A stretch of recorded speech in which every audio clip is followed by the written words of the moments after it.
Fuck, kill, spread death, and destruction as they destroy. And we still do as This is Steve Zeltzer with Workweek, and we have been covering the struggle in the Teamsters Union, including the president, Sean O'Brien, inviting Trump to Mar-a-Lago, where he went, and also encouraging him at the Teamsters international office.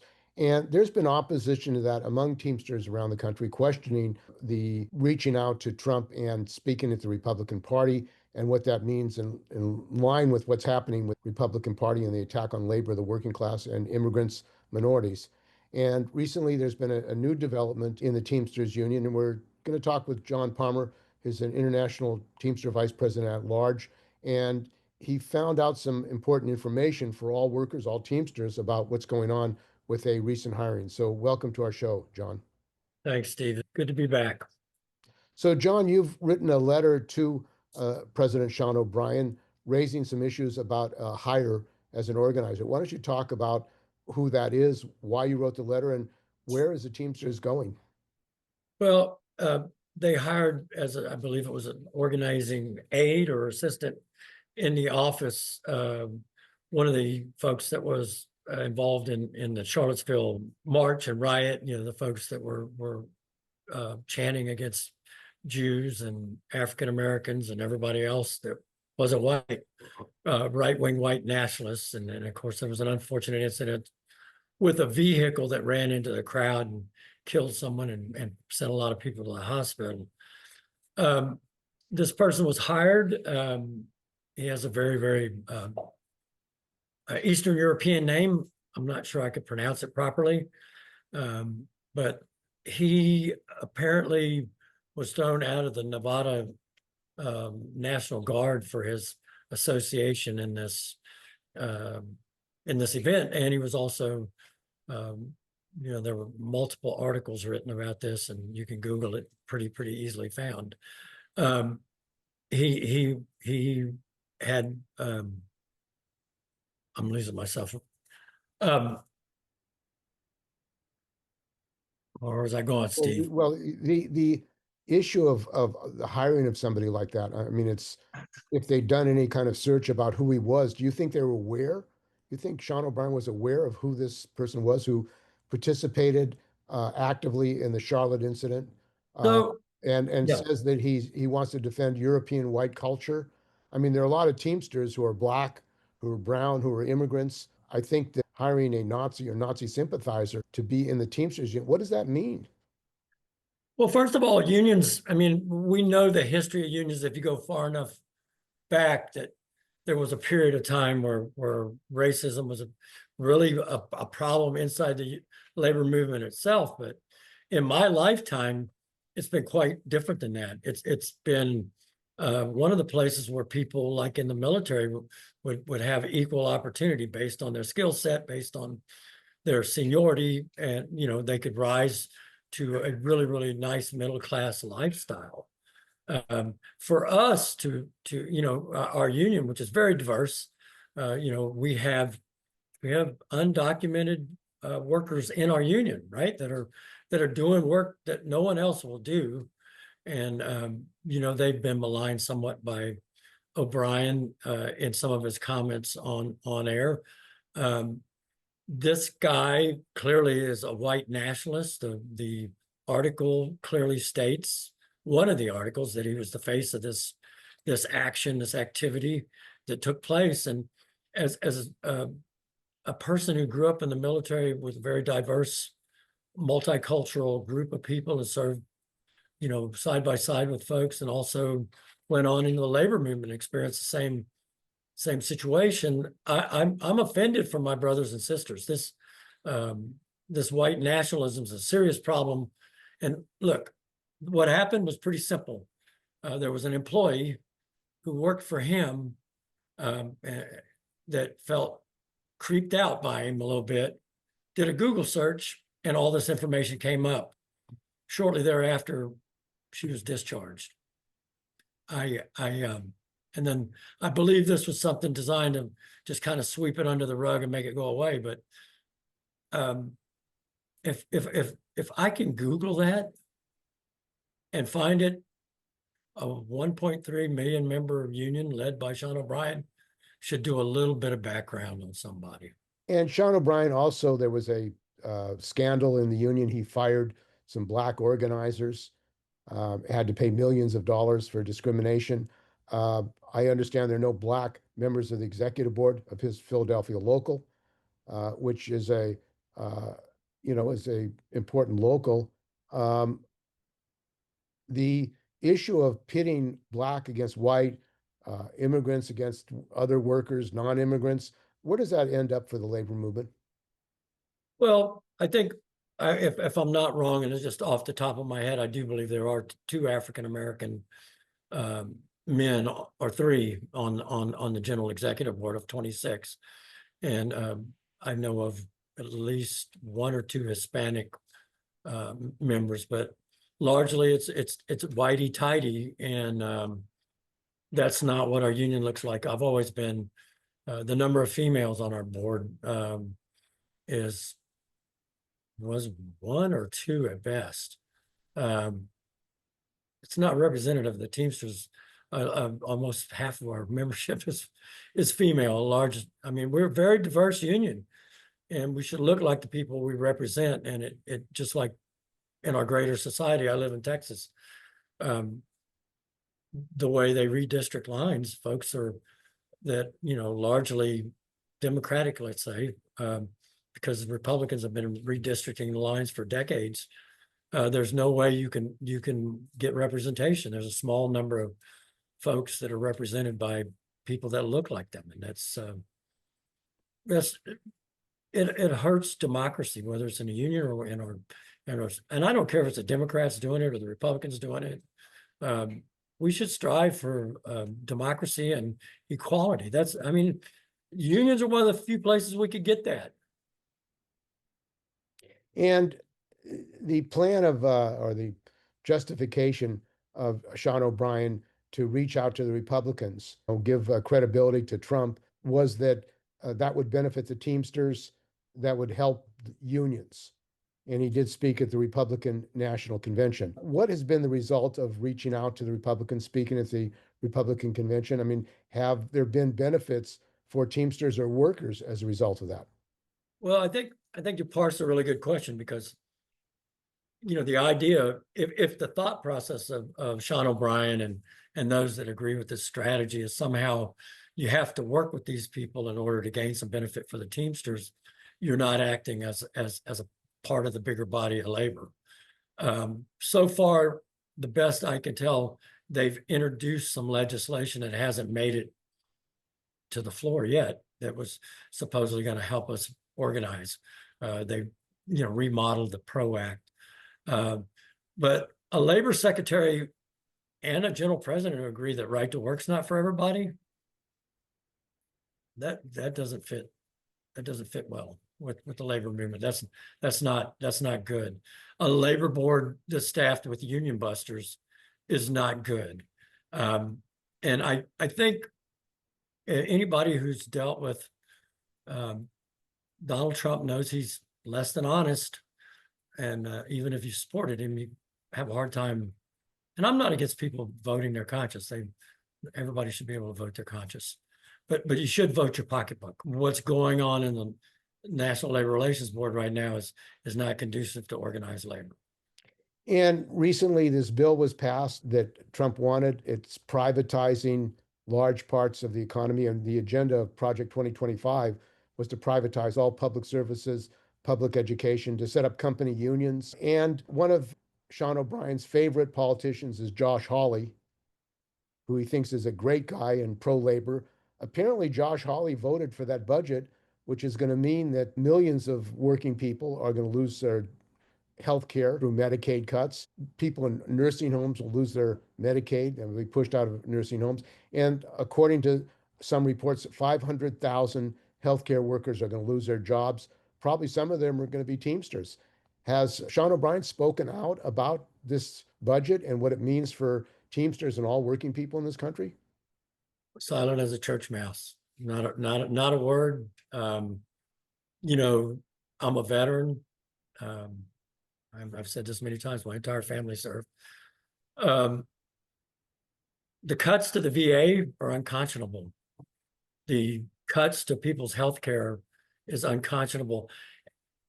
We're better than this as a society. We're better than this, but the tariffs that are being used to extort Canada. The Canadian VP Francois Lepore wrote a very staunch and moving letter about Canada and how they were the best trading partners the United States have, and was very upset with Trump's actions. Not a word from Sean O'Brien. Look, friending people or befriending people as a strategy, everything is a give and take, right? If you don't show me any love, or you're stroking my back when it's just you and me in the room, and then I'm not seeing any progress, maybe you're getting played. And the Canadian Teamsters, as you say, have come out against the trade war. Sean O'Brien, along with Sean Fain, have both supported the trade war. Trump is basically telling other countries, my way or the highway. He tore up the USMCA, which he agreed to, and that was a follow-up from NAFTA. And the Canadians now are very angry with what the United States and Trump is doing. Canadians don't want to travel to the United States. They don't want to buy anything from the United States. And one of the things that Canadian workers have said is we have national health care in Canada. Nobody goes bankrupt in Canada because they Right. can't get health care. Why is it Canada can afford national health care, but we can't do that? We're going to be throwing people off of health care in this country? Well, I mean, we all know that when you get down to the nuts and bolts of the American economy and the American political system, it's always about money, and a desire to shape and form legislation that benefits the richest. This bill and that horrific bill had the benefits that went to working people time out, right? Ironically, after Trump leaves office, so they can harangue the other group for not extending the tax cuts like they did this time. But it's the tax cuts for the ultra wealthy, all these other things are permanent. So it's really amazing how I don't want to call people uninformed, but you give them overtime and Social Security, all those breaks. There's a hook to every one of those. I don't have time to go into detail. There's a hook to the Social Security and the way you have to file for it, the tax break on Social Security. There's a hook to all the overtime and tips thing. It's not like you're not getting taxed. You still have to jump through hoops to get there. And are you really getting all of it back? And there is a growing concern. There have been rallies around the country against, first of all, against Musk because of his fascist salute. People are fearful that we have a fascist in the government, even though he's left, and against an oligarchy. There's a fear that the Trump government will not allow elections. The Democrats are saying wait to the midterms. But as we know, Trump told a Christian fundamentalist group, if you vote for me, you won't have to vote again. Right. And he controls the FBI, the Justice Department. They may intimidate people not to vote. They're terrorizing the immigrant community in this country. They're even saying that if you're a citizen, you can be removed. Rosie O'Donnell threatening her citizenship and telling people in this country who are naturalized citizens that they could be kicked out of the country. It Right. seems we're going into a very dangerous time, and the threat of a fascist coup and martial law is growing. And the $130 billion that was passed by the Congress unanimously, including Josh Hawley, includes money for more ICE agents, more prisons. I know in the Bay Area they want to turn Alcatraz into a working prison, which would cost hundreds of millions of dollars, maybe $500 million. It seems like at the same time they're spending money for prisons, people can't get health care. They're attacking public education, right to have public education. Where are we going? And what do you think people have to be concerned about? Especially the fact that one union, national union with a great power and presidents of Teamsters is hiring a Nazi sympathizer or a person who has a ideology, a white nationalist ideology. Well, there was the hire also, found out today, the hire of a January 6th QAnon insurrectionist. So these are not the kind of people that should be hired into our organization. As to the Department of Education and public education. I've got 4 deaf grandchildren. They qualify for, and their mother, God love her, she works hard. She's an American Sign Language teacher in a Texas high school. They likely are going to pay the price for this legislation. And these kids are wonderful, wonderful kids, and they need every opportunity they can get to succeed in society. That's what we do when we take care of one another. And yes, there is a certain social aspect or socialistic aspect to taxing people and taking care of our brothers and sisters. And by the way, if you're a Christian, Jesus speaks to that. Just go pick up your Bible. He speaks to that. And I have no argument with Jesus whatsoever. I agree with his principles. I wish Christians could read it and live by it, because we'd all be better off. But I am my brother's keeper. And what's falling apart with 5 months, right? What's falling apart is when Nixon did what he did, he respected the courts. Now Trump ignores the courts, and the Supreme Court is a wholly owned subsidiary. I mean, this ruling on education today, the immunity, most damaging thing they did was the immunity clause. We can go back further to the decision about money is money. Corporations are people. What's that? Citizens United. I mean, these things have chipped away at the fragile sort of fabric that holds our democracy together.